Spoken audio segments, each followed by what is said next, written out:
friends. Welcome to another session, fifth of today's event. And this session will be delivered by Saveen Reddy on building analytics solutions faster with Azure Synapse Analytics. Saveen has been with Microsoft and Redmond for over 20 years now, and he's a principal group program manager. So without any further delay, let's get started with the session. Over to you, Saveen. Thank you very much. Let me start my video and I'll start projecting in a second. Well, thank you, everybody. I am really excited to be here today. I have the privilege of getting to represent what we do in Azure Synapse Analytics quite often. And it's always something that makes me very happy. It'll make a lot of sense if I give you a little bit of background about me. So as mentioned, I've been in Microsoft quite a few years. And I will say, quite honestly, that every year gets better. It becomes a more enjoyable place to work. The challenges are greater every year. And especially, I joined what was then called the Big Data team back in 2012. And I helped build an exabyte scale data lake in Microsoft. And I can't give you the exact number, but it's multiple exabytes. And so growing from that experience, that team joined what is now called basically the cloud scale analytics team in Microsoft. And so we took what we learned building that exabyte scale data lake, and we took what we learned building a product called Azure SQL Data Warehouse. And we took what we learned with our investments in HT Insight and our learnings from the open source. And we started a new thing that's called Azure Synapse Analytics. And so we took, so much learning from these areas and to synergize them into one cohesive whole. So that's what I'm going to talk about today, is give you a little bit of a background on Azure Synapse Analytics, what it's really about, what the fundamental problem we're trying to solve here. And really, for the most of this session, I'm going to show you what it is. So I am monitoring the Q&A, so I can take... Feel free to put everything in there. I can steer the presentation to what people are really curious about. So let's start with, what we're really going to talk about today. Again, I'll tell you what Azure Synapse Analytics is. And especially, I'm going to spend some time clarifying what it is, given the fact that there are parts of it that have existed in Azure for a while, and there are parts of it that are new. Second, we'll take a tour of the key capabilities of Synapse. We'll do this primarily through Synapse Studio, our new UI. And the majority of the session will be done, again, through demos. So let's start with the motivation behind Synapse. Now, the full title of the project is Azure Synapse Analytics. I will often just abbreviate it to Azure Synapse or simply Synapse. The motivation for this is a great deal of research we did about 2-something years ago. So there's a huge investment in analytics and AI in enterprises, absolutely massive. The problem they're encountering is that it's very difficult. It's very difficult what they're trying to do. And the roadblocks for these investments are really the expertise level that's required. They struggle to get there. And of course, the classic problem in analytics, silos of data, and managing them is quite difficult. So what we're trying to do here now, when we observe the patterns that these enterprises have, is that they, in fact, organizationally and from a technology stack, bifurcate quite a bit. And the bifurcation happens between people who are in the traditional world of data warehousing. That's the world of SQL data warehouse. It's relational, it's about tables, but of course, it's about SQL, and it's very understandable and predictable. It's the classic world that everyone's used to. And that's where we start our journey. What has happened in that time, and this is, again, it goes back to my experience in the exabyte scale data lake and open source innovation, is that the world evolved dramatically. And that world, started off from MapReduce and went to Hadoop and then Spark, and even more is coming online, of course. But that's a very different world. That isn't traditional analytics. Traditional analytics tend to be sort of backward looking, right? Analysis on data that you have, maybe a little bit of forward looking, but mostly, it answers questions. You already know the questions to ask. The new world is, very much AI oriented. It's very much predicting the future, about machine learning and training models. It's about different kinds of data.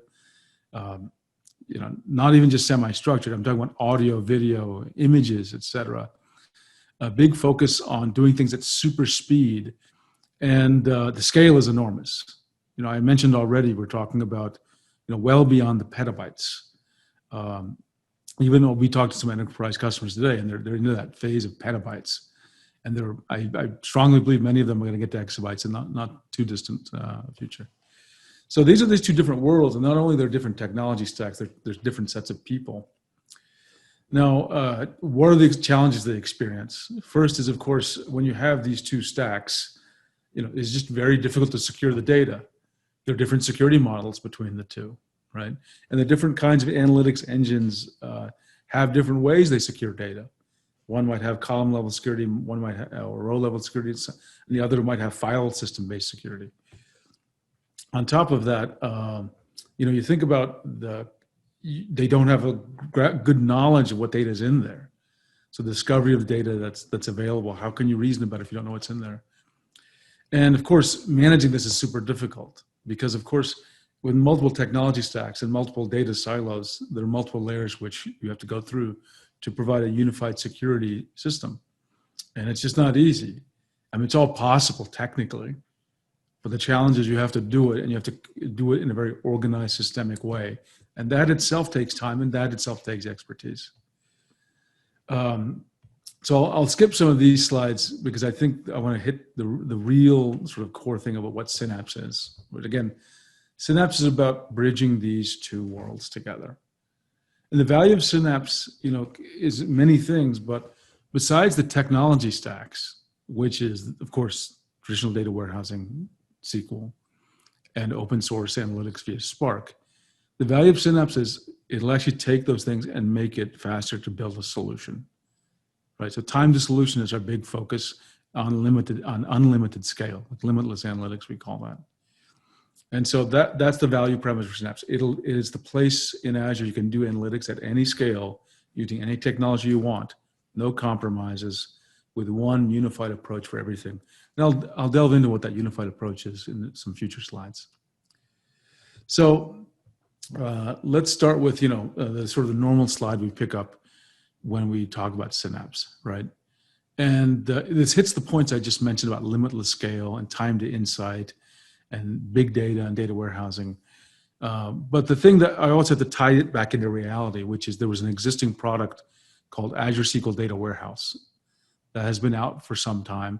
And back in November 2019, we announced a dramatic shift because at 2019, we announced this new vision, this much more expansive vision for what's analytics was going to be in Azure. And we named that Synapse because it was such a big change in not only the technology, but the thinking. So we took an existing product and we renamed it. That's the simplest interpretation, but we added so much more. So I'm going to take the first part of this session to explain what's the so much more. So let's start with the scenario that's typically happening, right? And this is a pattern that you do. There are many patterns, but this is a very normal one for a lot of enterprise customers, which is, it's often called a modern data warehouse pattern. And there's nothing magical about it. Many enterprises, I'm sure many of you on the call, do some form of this, which is primarily a situation where you're taking data in from multiple data sources that could be in the cloud, from your ERP systems, et cetera, and on premises, landing that into a data lake using some ingestion mechanism. In this case, I'm showing Data Factory. That data, once landed, is then prepared with tools that can handle that kind of raw data, the CSVs, JSONs, et cetera. And what's often used is Databricks. And then now that's prepped, let's say it's Parquet files are created, then it's loaded into a serving layer, which in this case would be Azure SQL Data Warehouse. And the pattern then says Power BI goes and reads against that serving layer. And that's the full solution, right? This is the modern data warehouse pattern. They use both SQL data warehousing technologies and Spark in one. Nothing innovative here. This is just what people do. So if you had to understand Synapse, it's the single place that all those things happen. So let me flip back to the previous slide for a second. Let's take a look at the components for a second. I talked about ingest using Azure Data Factory. I talked about prepping and training models using Databricks or Azure HD Insight. The key thing there is Spark. On the right side, we talked about serving it in a system called Azure SQL Data Warehouse. So Synapse does all three as one service. And this simplifies dramatically, again, what it takes to build it, as well as to maintain it, and it really accelerates time to insight. When we talk about Synapse, there are four main pillar areas we talk about. Those pillars are key capabilities that the service offers. One is, of course, Synapse SQL. This is the traditional T-SQL world you're used to. And there are two flavors of it, which are quite interesting, which I'll go into. Apache Spark. Okay, this is normal open source Apache Spark. Synapse Pipelines represents the orchestration, the sort of data integration layer of the system, which is all about pipelines and data movement and orchestration. Then finally, a web-based UI called Synapse 2. So those are the four pillars, and we'll talk about them in the following slides. I have provided some extra detail for each one, but I'll talk through these items as we get through the demos. So I'm going to skip forward, and I told you Azure Synapse Analytics came from an existing product. And so one of the confusing points we get is, well, what is actually available in Azure today, and what is the new thing, and when can I use it? So there's sometimes a little bit of confusion about what's generally available and what's in preview.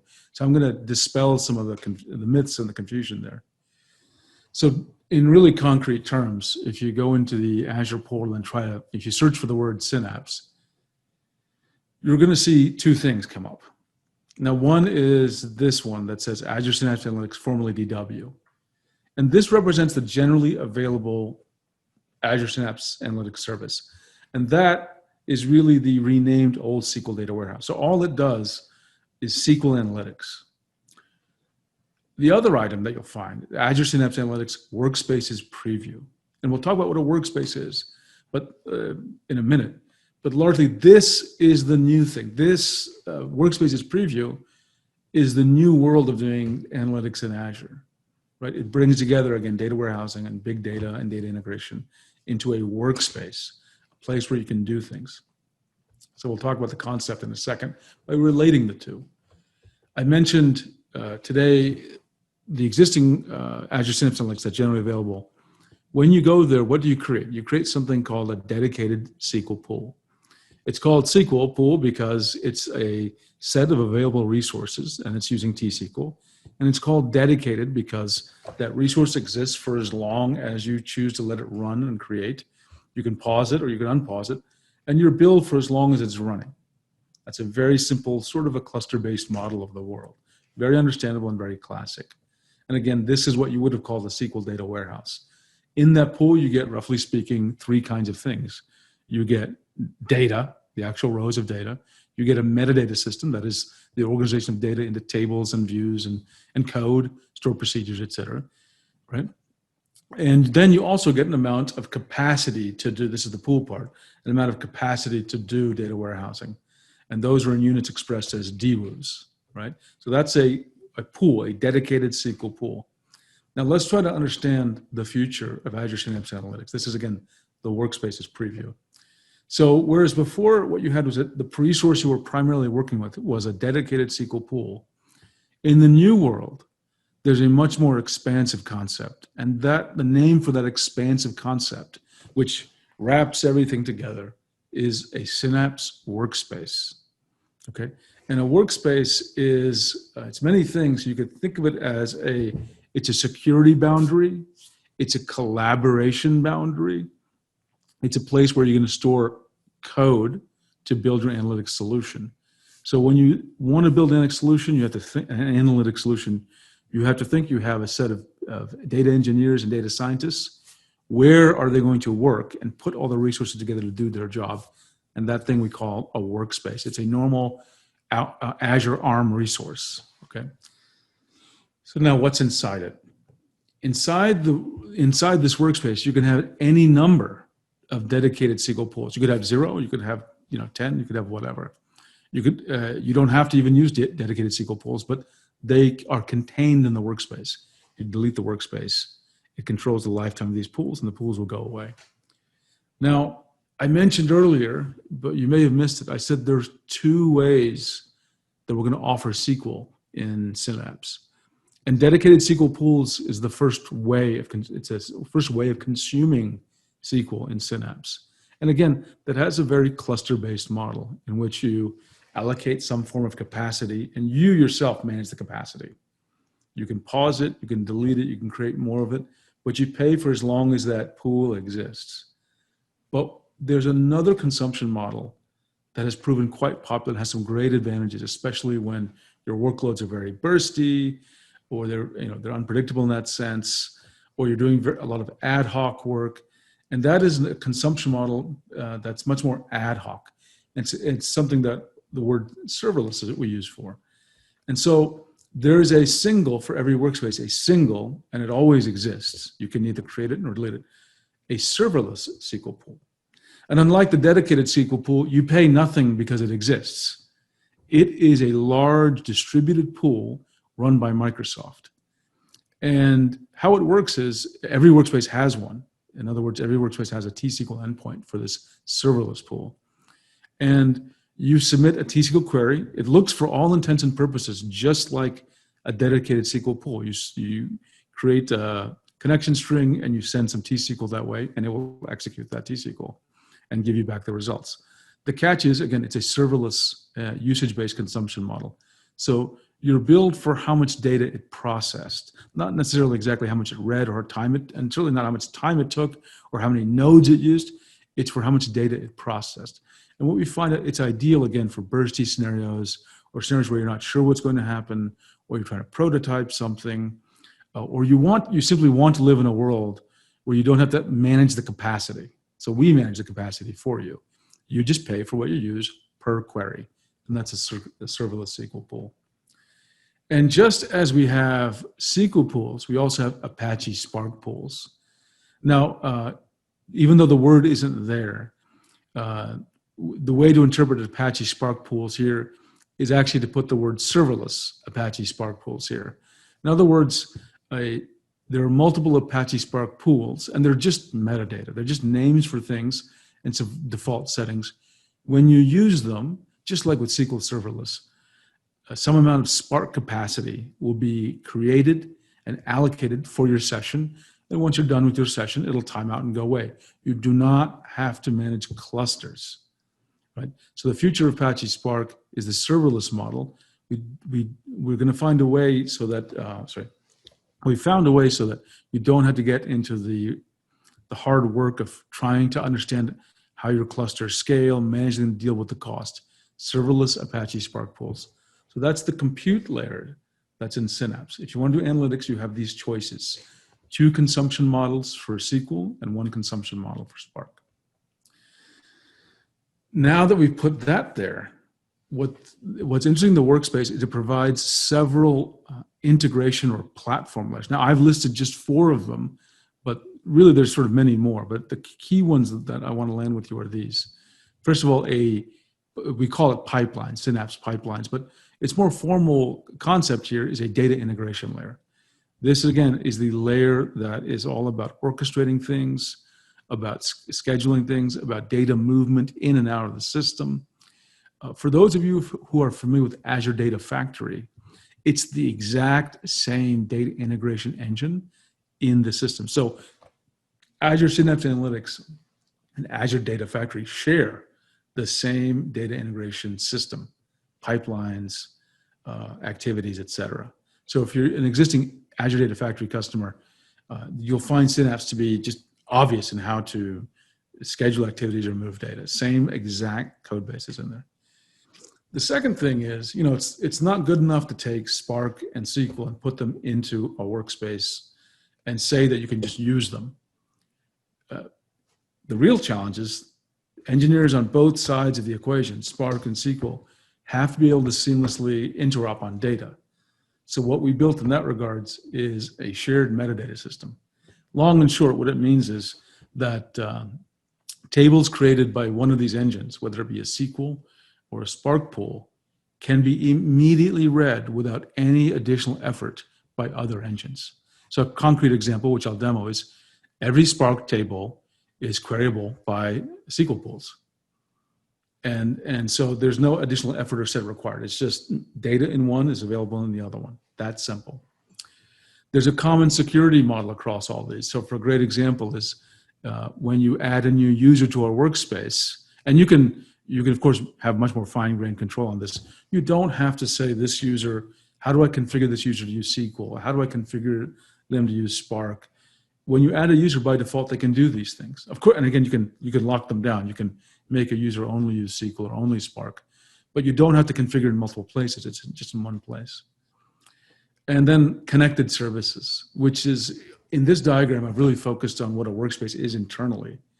But again, the magic of Synapse is the value it has in accelerating solutions through integration. And on that note, I'm going to skip ahead one slide. Oops. I'll talk a little bit about what those integration items are. Oops, sorry. I got slides a bit out of order here.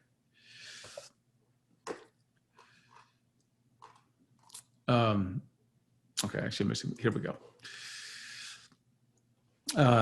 So from your Synapse workspace, there are 3 levels of integration. One is, which we inherit from the reuse of the data integration layer from Azure Data Factory, are 90 plus connectors to services and systems that are on premises or in the cloud, allowing data movement and orchestration. And I didn't provide the full list, but there are 90 of those. Every Synapse workspace out of the box can integrate with those systems. The second is, given the nature of building big data solutions, especially around dealing with storage, machine learning, and Power BI, doing visualizations with analytics, there are deeper integrations, which I'll demonstrate inside the Synapse Studio, so that these specific services are even more integrated with service. And finally, there's a very common scenario for doing analytics on operational data, and that's a thing called Synapse Link, which is all about seamlessly taking operational data from Cosmos DB and doing analytics inside of Azure Synapse Analytics. So I see we have a couple of questions. Why don't we just, you can paste the question in and I'll try to answer. And as you're typing it in, I'll go back to my previous diagram here, which is, once we have everything here, we've wrapped it with a new web UI called Synapse Studio. I'll demonstrate that. That's a web native UI that lets you do everything here, from data engineer, for data scientist, to IT pro or database admin, just in one UI. Not only those kinds of people, but what can they do? They can author code, they can explore data, they can orchestrate pipelines, they can secure the system, monitor it, and management. I'll demo everything that way. Okay. So let's start with the core set of demos on what Synapse is. Let's close this and we'll open up. Okay. So what I've done here, and let me expand this out a little bit, is I've opened up Azure Synapse Studio. And as you can see, let me just, I want to show this to you 1 second. I'm trying to show you the name of the workspace. There's a workspace called Saveen WS25. That's an Azure resource that I previously created, Synapse Workspace that I previously created, and from the Azure portal. And from the Azure portal, I launched Synapse Studio. So that's what we're looking at here. This is the web native UI for Synapse. And you can see the UI is divided into several hubs. There are 6 hubs here. These are sort of centers of activity. Home Hub is basically a landing page that will lead you through the basic set of steps to build a solution, give you links to recent code you've written, and links to documentation. Data is where you'll examine data in the workspace and data that's linked to the workspace. Let me close some of these notes, and you can see right here I have 3 kinds of databases. There's a database for the dedicated SQL pool. Not all the UI is updated yet, so I'll have to show you these without the words, but I can talk to them. There's this is the serverless SQL pool, and it's called SQL on Demand right now. The UI will be changing to serverless shortly. And then there's the default Spark database. So all three databases are here. And these are databases that are sort of owned by the workspace. And then if I go to linked, these are data sets and storage locations that are linked to the workspace. In the develop hub, I have a set of code that's in the workspace. So in this case, I have SQL scripts and notebooks and a Power BI report. Now, I can also create data flows, Spark job definitions, et cetera. And as time goes on, we'll have more and more kinds of code artifacts. When Synapse hits general availability, all these artifacts will also be integrated with Git. So for those who are, of course, implementing CI/CD, all the changes here will be mapped to check-ins in the branch you're using in a Git repo. Orchestration, which will be renamed to integration very shortly, is where I'll organize pipelines. So for example, here's just a quick example. Here's a pipeline that runs two notebooks. One of them is in fact a Databricks notebook and one is a Synapse notebook. And then monitoring is where I'll see what's happening in the system. And we'll do the demo of it later. I just want to tell you what it is. And manage is where I'm going to configure the system.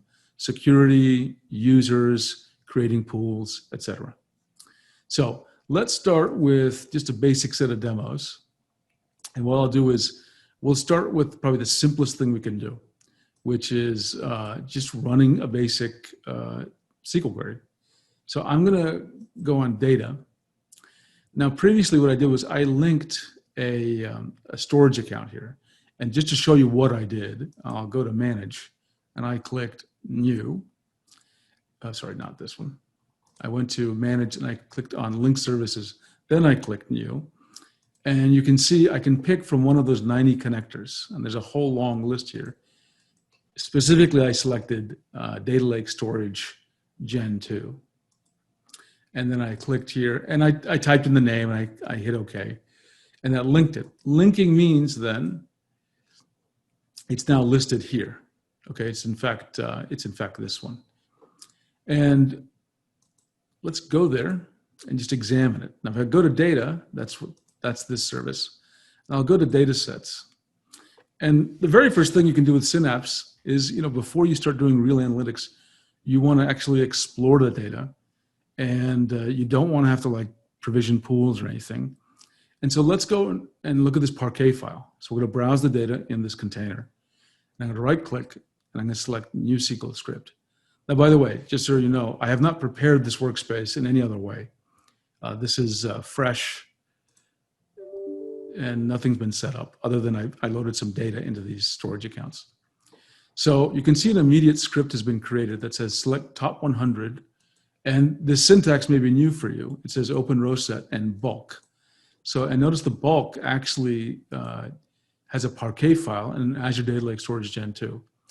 And notice that it connects to, now I have a SQL pool created called SQL DB1, but I'm actually using the serverless SQL, what is now called SQL On Demand.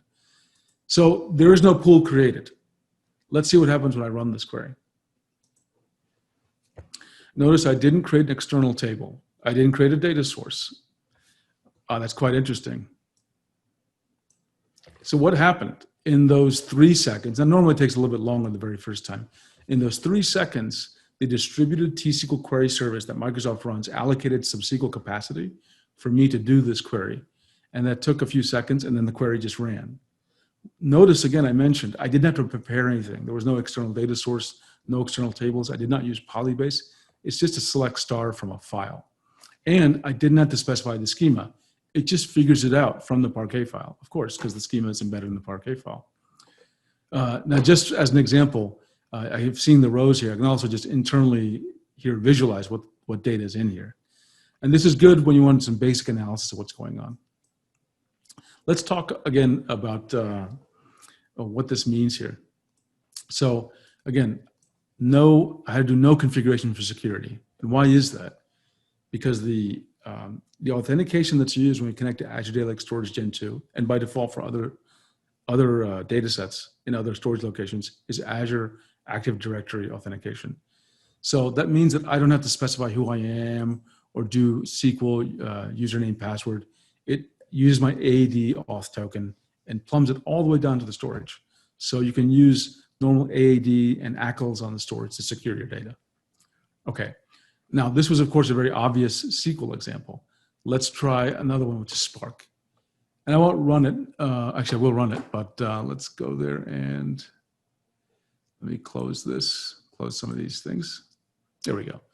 So here's another Parquet. It's the same Parquet file. I'm going to right-click and load to data frame. Load a data frame. And as you can see, it does exactly what you think it would do, which is create a notebook, and then it'll run this code. Now, I'll go ahead and click Run All so we can talk about what's happening. Now, it said I need to select a pool, so I'll select a previously created one, which I called Spark1. Spark1, again, is not a cluster. It's just a name associated with some defaults for Spark, meaning what are the size of the executors? That's about it. No cluster's been created.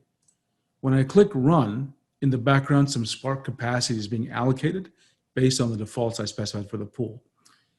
Right now, that takes the form of a single user cluster. When I stop using this notebook and it detects no activity for the specified timeout, that cluster goes away. I do not have to manage clusters. That's a big point about our Spark. We don't want users to have to think about clusters. So this is going to take, currently it'll take about 2 minutes to spin up the first time.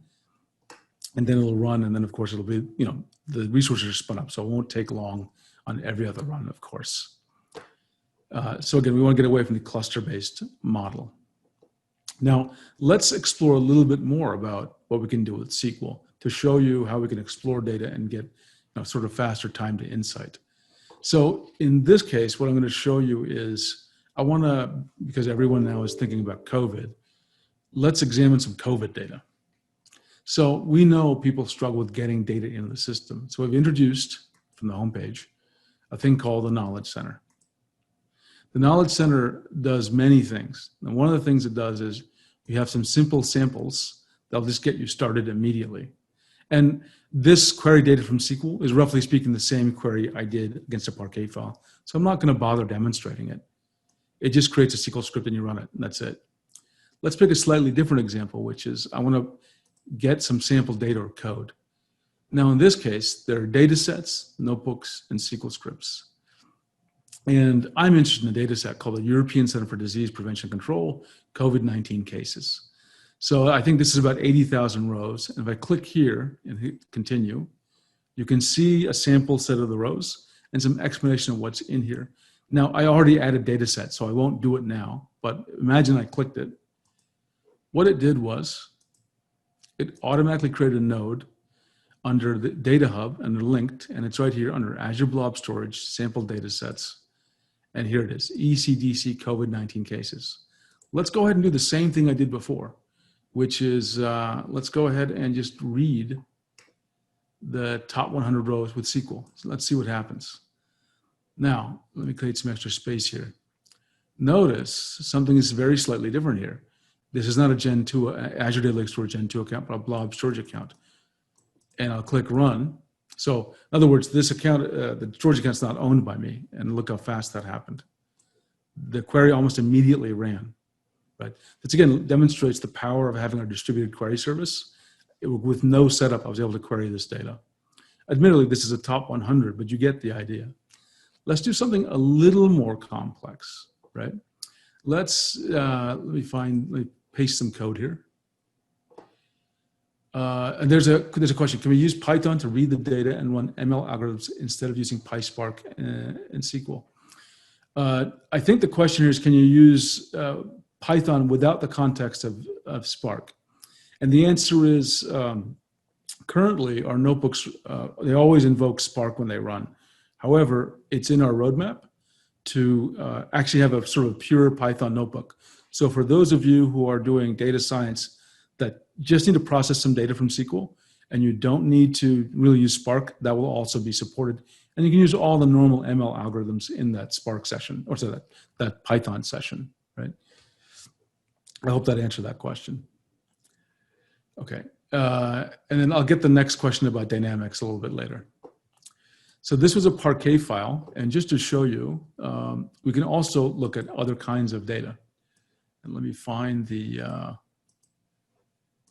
code here. I'll paste it in.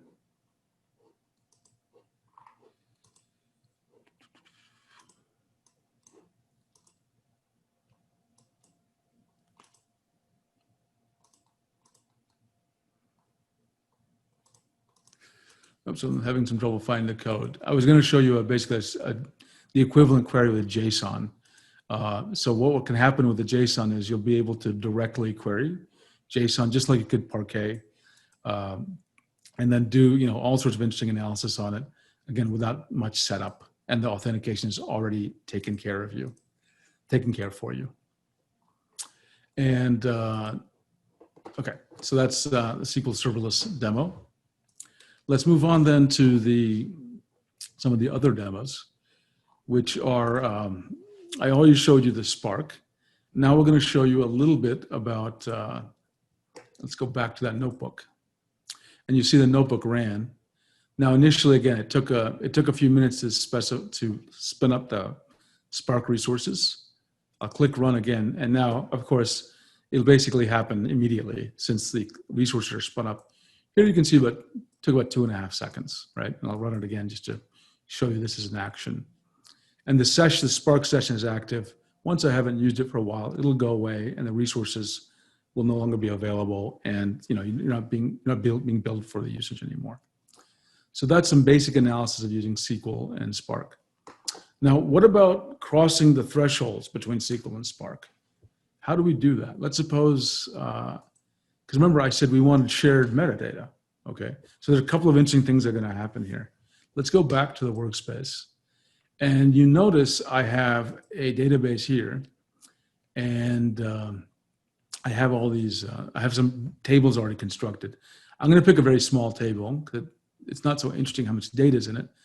The question is, what can I do with it? So this is a traditional SQL data warehouse table, or a SQL pool table, as we would call it now. How do I consume it in Spark? Before I showed you consuming a file in Spark, which is easy. But what about an actual SQL table? So let's do a load the data frame right here.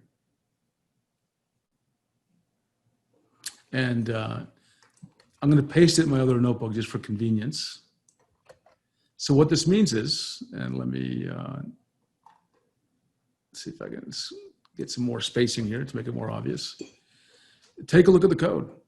It says spark.read.SQL analytics, and it actually gives the SQL pool name, the schema, and the table, and it loads in the data frame. Authentication's taken care of for you. You didn't have to learn anything about Python, or you didn't have to learn about the PyODBC or JDBC. It just happens. So this is a great way of loading data from SQL to Spark. I'll go ahead and just run this. Let's do a df.show. I'll just show 10 rows.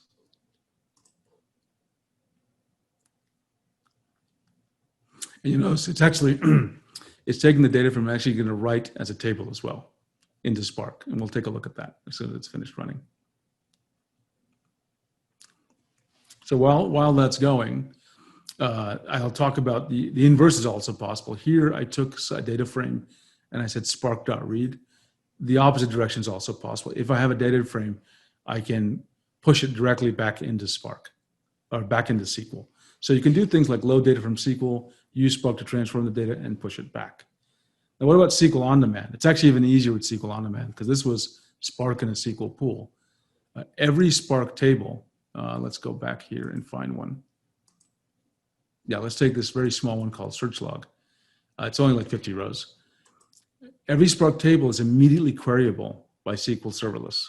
So again, this is a Spark table queried by SQL on demand. Let's run that. And this is actually that shared metadata system in action, right? This table is available to all the engines. It's not hooked up yet to SQL pools, but that will be coming very shortly.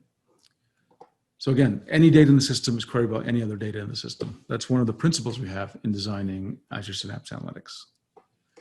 Okay, I see there's a question, so let me take it at this moment. Can I connect Dynamics 365 with Synapse like a real-time connection? I've used ADF and I know it's possible via Synapse.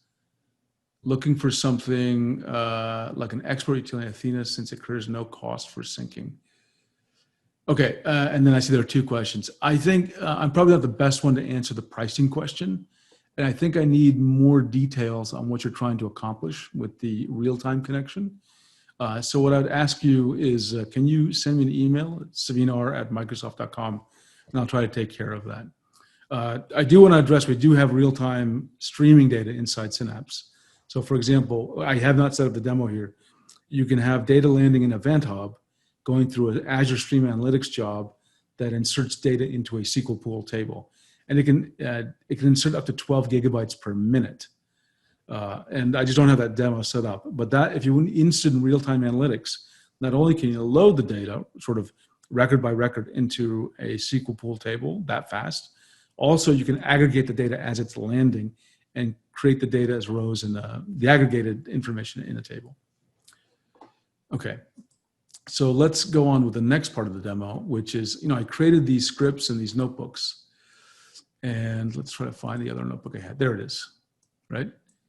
So this actually used the connector to read some rows from SQL to Spark. What if I need to do this every day? So what you'd normally do if you weren't using Synapse is you'd write this code, you'd have to go to Data Factory, you'd have to create a new pipeline, and you'd have to create a new link service, and there's some wiring up there. But in Synapse, since it's one integrated product, it's actually much easier. Let's go ahead and do it right now. So I'm looking at the notebook right now. This is called Notebook 5. I'll click, I need to click on this icon here. There's a little pipeline icon here. And what it says is, I can either create a new pipeline or add this notebook to an existing pipeline. For simplicity's sake, I'll create a new pipeline. So there's a new pipeline called pipeline, I'll call this pipeline demo, right? And here's the notebook. It's the very same notebook. It's linked back to the notebook I created. And now I can actually run this in a scheduled way. And I do that by creating a trigger. In this case, I'll pick a new trigger. And I'll call this daily demo, which means I'll recur every one day. Okay. And then now the pipeline and the activity and the notebook are created. And I have to publish it into the system to make sure it's operationalized. Oops. I have some broken links in one of my other ones. So just ignore this one. There's another pipeline which that I was editing and I haven't finished. But assume this one published correctly. What this means now is this pipeline will be now run every day. Now, what's the evidence of that? Let's actually show you how you see what happens in the system. So for this, I'm going to switch workspaces, and I'm going to pick, I have a workspace that has a bunch of pipelines already running. Let me get a new window here.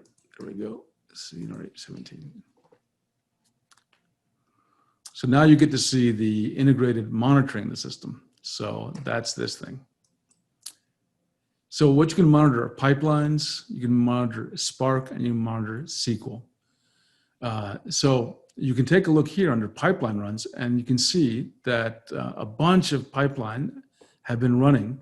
I have this pipeline running with many activities in that it's run every 30 minutes.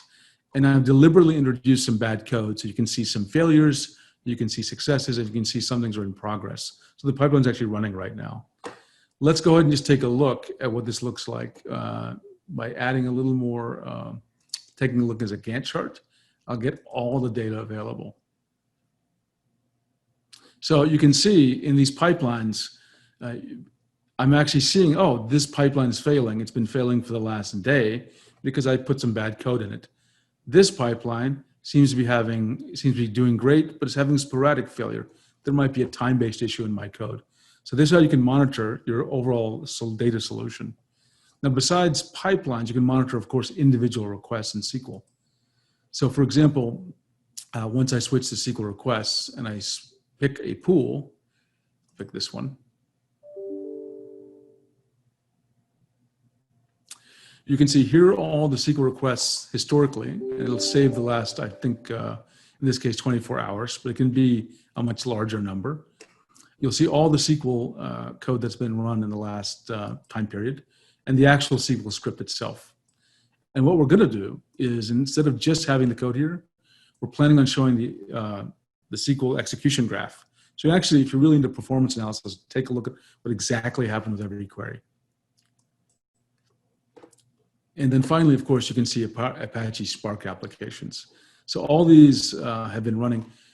You may notice some of these say canceled. Nothing was actually canceled. The job state, when it times out, the official Spark enumeration says canceled. It really just means timed out. So these are all the sessions that have been running. Let's click on one and see what happened. So in this Spark job, you can see the driver logs.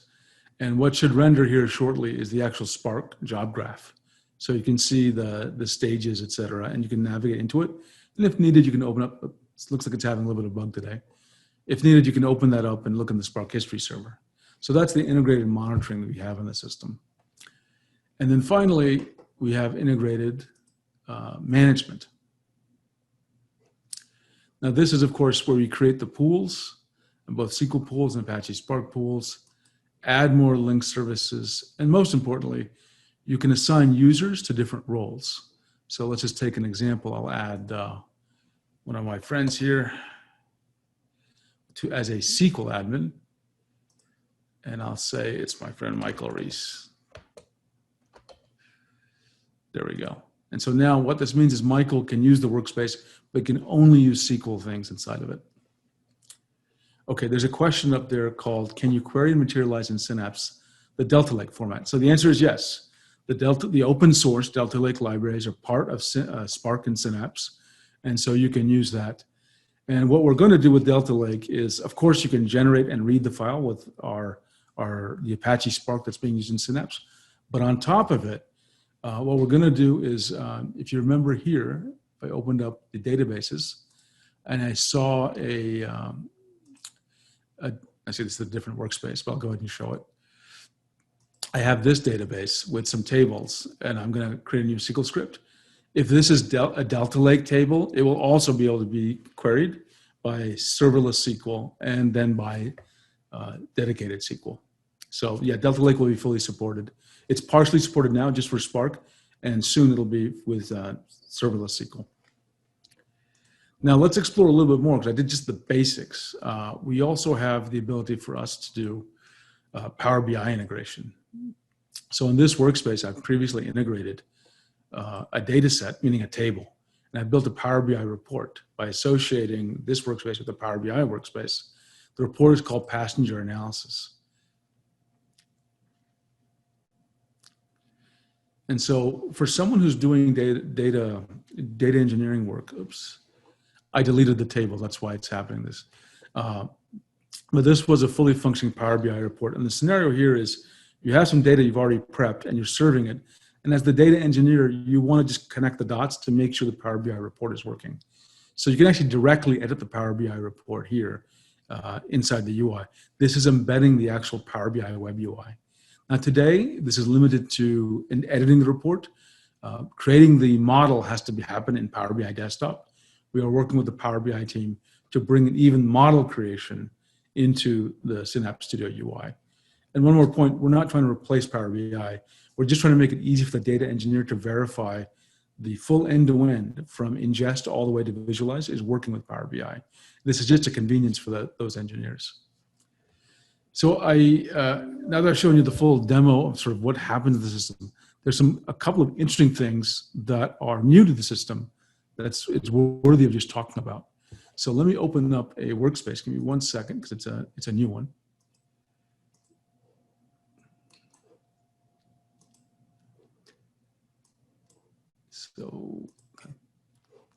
So this is the workspace I demoed at Ignite back in September.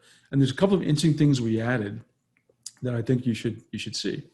And the first is integration with Azure Machine Learning. So in this case, what we're trying to do is we have some data. And let me open up our workspace data. And we're going to look at, actually, I'll look at some code first. We're going to look at a notebook.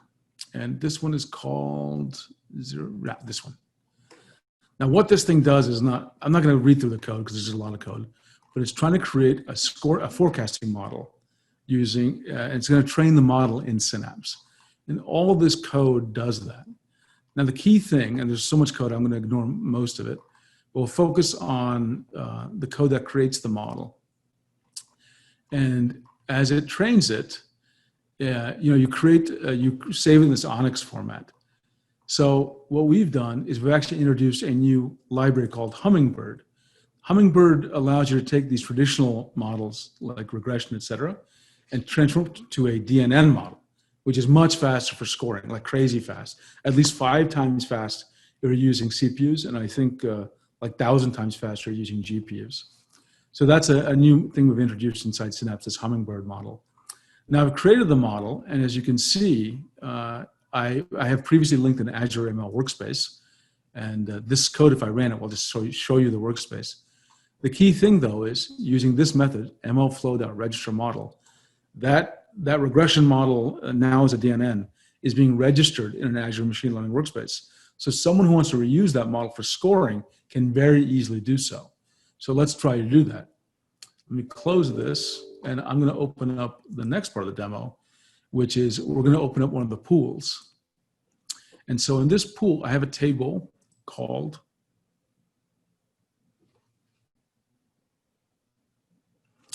it's called retail scoring data. So this is the data, and let's go ahead and just take a quick look at it. So this is a data that contains store information, product codes, et cetera. I want to do some scoring information here. It doesn't matter really what it is, but the key thing is somebody else has created a model and they've published it to Azure Machine Learning Workspace. So I want to reuse that model. How can I do that? Okay, let's close this script. Okay. So we want to essentially add a column to every row that says, here's the predicted value. How can I do that? I'm going to right click on the table and I'm going to go into machine learning, and we want to enrich this table with an existing model. Now what it's doing is it's connecting to an Azure Machine Learning Workspace and listing all the models that were previously created. You can see some of them have the same name because one of my colleagues recreated it. I'm going to pick the one she created, I believe, this one on the 15th, because I've used it many times. But you can see she's created 4 other additional models for it. I'll pick the first one. So I'll pick this one.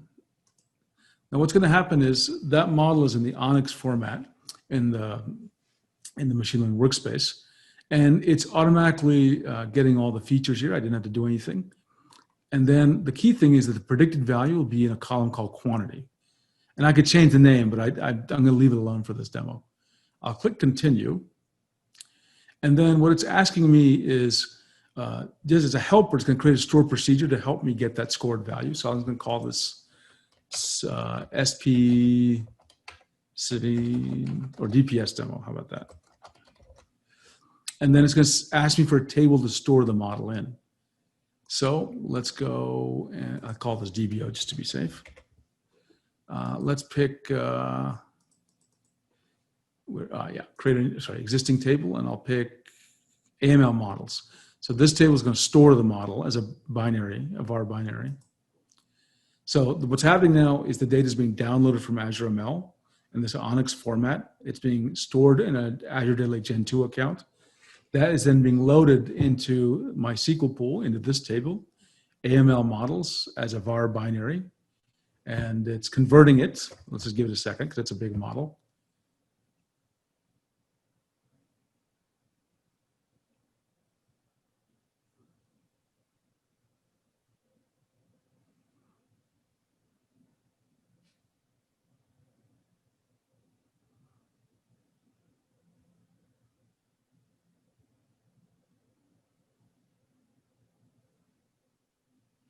Okay, while I'm waiting for that, I'll just tell you what's going to happen. It can take sometimes a long time. Again, this model is very big. It's not a small model at all. What I'll be able to do is run that store procedure, and all it will do is it'll just spit back each row and show the quantity. Now, so far what we have is it's going to be a stored procedure, but what we're going to add is, there it is, it's actually done. So if I run this, it's going to create that stored procedure, and it's going to run it. And we'll take a look at the stored procedure. So it's going to run select star, and it's going to add a field called quantity. There it is. So now the predicted value is right here. Now, at the time I did this demo, it created a store procedure, which is very desirable for some cases. But we're also going to add is the ability for this UI to create a view. So we'll create a view on top of DBO retail scoring data that adds the scored value. The really cool thing about that view is because it's just a normal view, you can connect Power BI to it and see the scored value and use that in one of your Power BI reports. Okay, so that's the real value of AML integration. One more thing that we have a few minutes left is about the enhanced security we've recently introduced. So there's three things that are, we can talk about for security, which is row-level encryption, row-level security, column-level encryption, and data masking. So let's take a look at what actually happens in Synapse there. And this is a capability in SQL pools, not yet in Spark or serverless SQL. So let's find the pool I want to be using, or the script rather, which is called 00C. Yeah, here we go. So it's a really interesting demo. Let's take a look at this first script. I am going to, now notice I'm going to run it as my colleague Charles, so it's not Saveen. And I'm going to do two things. I'm going to find how many rows I have, and I'm going to select some data from a column called employee PII data. Let's go ahead and just run it. And remember, there are two queries. There are going to be two results. We'll take a look at both. The first query result is a number of how many rows. So Charles sees 4,200 rows.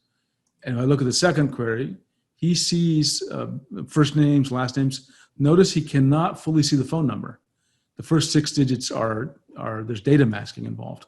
And he certainly cannot see the encrypted SSN column.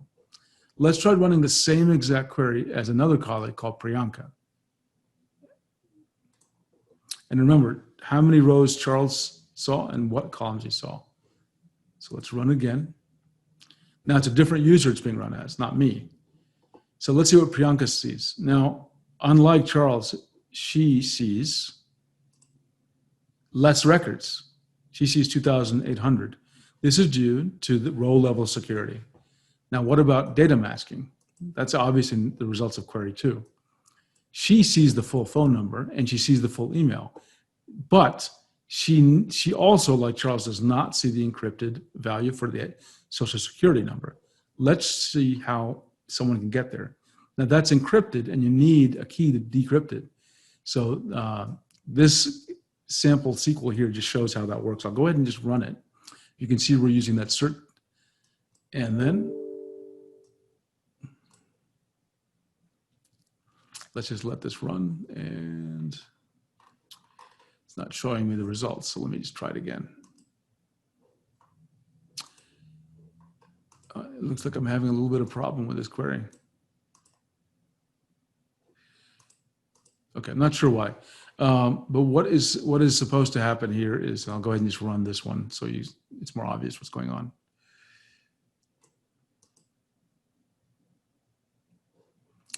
What will happen in the other case is that you'll see another column to the right of SSN encrypted called SSN decrypted, and you'd see the decrypted value. And again, you're only going to see that because I provided the key with this command that says open symmetric key. So that is it for my demos. Let me do a quick recap of what we have here. One second.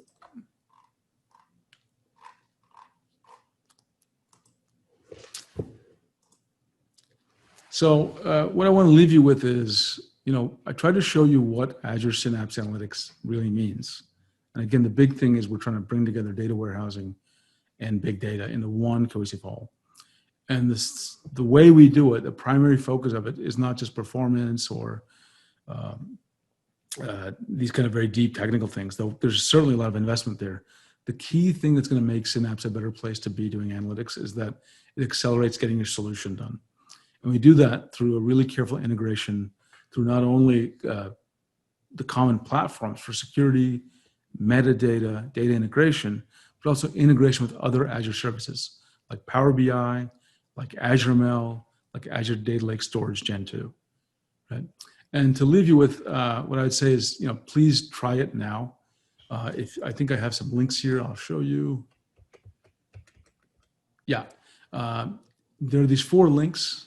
Probably the first one is the one I'd like you to just get going with, which is aka.ms/WAC Synapse _analytics. We also have a completely free hands-on workshop, and you can get there from aka.ms/WAC analytics IAD, analytics in a day. And then aka.ms Synapse data share. Data share is just a popular topic to deal with getting data into Synapse, so go there. And finally, for more resources that you want locally, the Getting Started Toolkit, just you can download some resources and learn more about Synapse. So that concludes my presentation and demo, and we can open it up for questions now.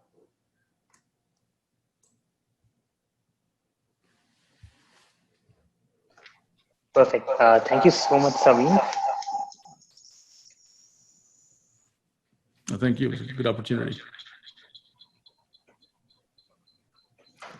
Yes. Yes, Saveen, thank you so much for taking time out for your busy schedule and delivering this wonderful session with loads of demos for the community. And friends, if you have any questions, please quickly put them down on the Q&A panel where the speaker would be able to see it, and then he will be able to answer. And meanwhile, I'll also be posting a couple of links. One would be the link for the event feedback, where you can give the overall feedback of the whole event. And another would be the feedback for the session. Please make sure you do give these two feedback, because this is very important as we do this almost every week, and the speakers take time out of their busy schedule. So this will really motivate us going forward. And Saveen, I think you have a question. Oh yeah, so the question is, will Synapse replace Databricks? So the answer is, Azure is an ecosystem to do many things. And the issue here is like, what are your options for Spark? So already in Azure, you have Databricks, you have HD Insight, and now you also have Synapse. The way you should think about this is, first of all, Synapse already works with Databricks. And just to help illustrate this point, oops, I lost my Q&A. Okay, just to illustrate this point, let me show you what I mean, which is, let's go to Orchestrate here, and I'll create I'll have a pipeline here. And you notice how I have Synapse notebooks, job definitions, and stored procedures. Notice Databricks is listed right here, and I have notebooks and jar files and Python. So Synapse coexists with your Azure Databricks.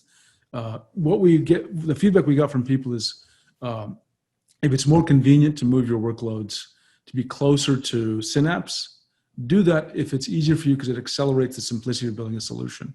Many people are using proprietary things in Databricks, so it's a good candidate to stick with it. And there's no reason you have to pick one over the other. You can mix and match. The key thing is that, of course, using the same data in Azure Lake Data Lake Storage Gen 2. So it's not trying to replace Databricks. It's something that exists in the same ecosystem.